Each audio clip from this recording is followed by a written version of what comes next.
If you ever wish to experience living abroad without giving up the comforts of the civilized world, Tokyo might be a perfect fit. As one of the world's most vibrant and fascinating cities, finding an excuse to embark on an unforgettable adventure abroad sounds too good to be true. Welcome back to the channel. If you're a first-time viewer, I'm so glad you found us. I love to talk about all things financial freedom, particularly when it can help fellow educators take a proactive approach to their finances. Be sure to follow to learn more about finding high-paying teaching jobs, freelancing opportunities, passive income, and investing. Speaking of investing, if you're looking to begin your investing journey in this crumbling economy, be sure to grab $25 in free stock after an initial deposit of at least $100 using my SoFi affiliate link in the description below.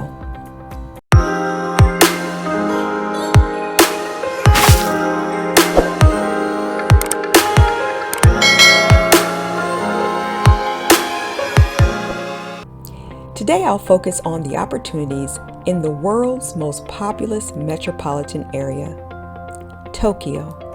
I'll take you through everything you need to know about living and working abroad in Japan, teaching English as a second language, including some suggestions about how to spend your free time. Without further ado, let's dive in. First, what are the credential and employment requirements? At the bare minimum, you'll need a bachelor's degree, preferably in education, as well as a TEFL, Teaching English as a Foreign Language certification. While you can secure a position without prior teaching experience, keep in mind that competition is fierce in this demand city. If you're passionate about Japan but new to teaching, it might be worth considering less competitive areas in the country. And while less common, non-native English speakers can get in on the action too. It will require proof of language proficiency, and some third-party certifications like IELTS can make this process easier. This international English language testing system is widely recognized for its ability to accredit teachers with unique language backgrounds.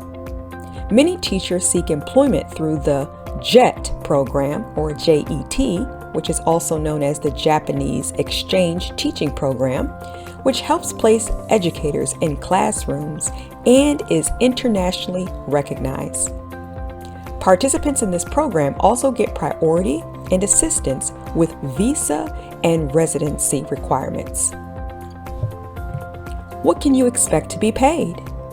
Compensation differs according to position and institution, but for most first-time work abroad educators, you can expect to maybe see a monthly salary between $2,200 and $2,600 US per month.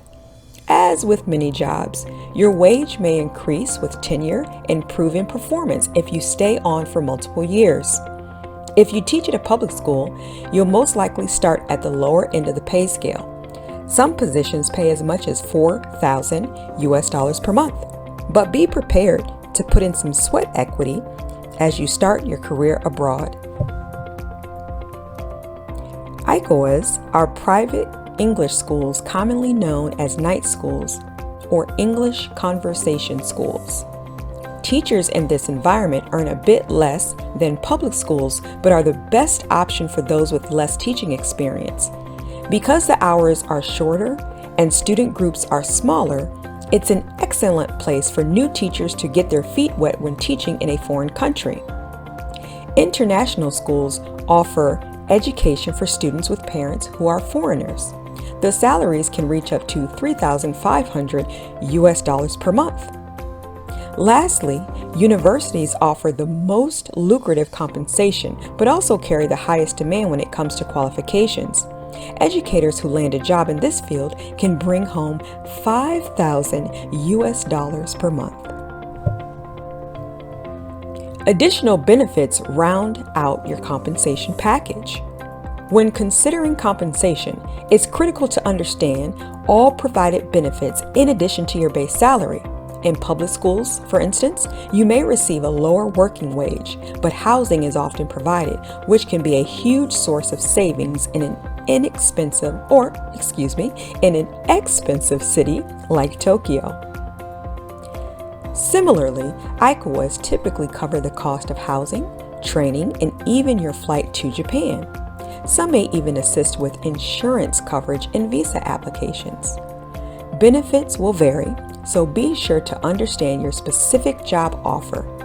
Some employers will cover the cost of airfare to and from your home country, but this is not a universal perk of employment. You'll also find that healthcare coverage is absent from job offerings in Japan. Since 1961, Japan has offered universal healthcare coverage. Most of the cost of care is billed to the government, with patients paying the remaining amount. Healthcare can be supplemented by plans geared toward foreigners and might be a good idea if you have recurring health needs. What does a typical work week look like? Schools typically expect around 30 hours of teaching per week, with additional time spent on administrative and curriculum development tasks. And depending on the institution, these hours will vary. Those teaching in ICAWAs, for example, may put in less time as a result of the hours that education occurs. Rather than full days of instruction, lessons are confined to a few hours in the evenings or on the weekends. Most schools offer daytime classes Monday through Friday, but not every job will fit this schedule. One of the most desirable positions when it comes to scheduling is a university position. These teachers generally make more with less work. You'll teach at a university for as few as 15 hours per week, with pay far exceeding public and private schools. You'll also find that regardless of age, students in Japan are eager to learn. Because everyone is keen to learn and practice their English skills, you'll find that it isn't prohibitive if you don't have a working knowledge of the Japanese language. You won't spend all your time working, particularly once you've settled in. So what is it like to live in Tokyo?